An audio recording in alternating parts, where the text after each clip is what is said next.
വിരണ്ടോടി പോത്ത്. കൂടെ ഉടമയും കണ്ടുനിന്നവരും യാത്രക്കാരും പരിഭ്രാന്തരായി ഓടിമാറി. പോത്തിനെ പിടിച്ചുകെട്ടാനാവുന്ന ശ്രമവും പരാജയപ്പെട്ടപ്പോൾ അഗ്നിരക്ഷാസേനയെ വിവരമറിയിച്ചു. പാഞ്ഞെത്തി. പിന്നീട് ഒരു പരാക്രമമായിരുന്നു. ശനിയാഴ്ച രാവിലെ 9-നാണ് ഒരു പോത്ത് കയർ പൊട്ടിച്ച് വിരണ്ടോടി അടൂർ അഗ്നിരക്ഷാ നിലയത്തിന് സമീപം നടുറോഡിൽ ഭീതി പരത്തിയത്.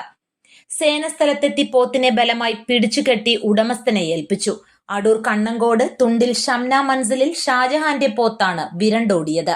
അടൂർ അഗ്നിരക്ഷാ നിലയം സ്റ്റേഷൻ ഓഫീസർ വിനോദ് കുമാറിന്റെ നിർദ്ദേശപ്രകാരം അനൂപ്, സാനിഷ്, രാഹുൽ, അഭിജിത്ത്, പ്രകാശ് എന്നിവർ പങ്കെടുത്തു.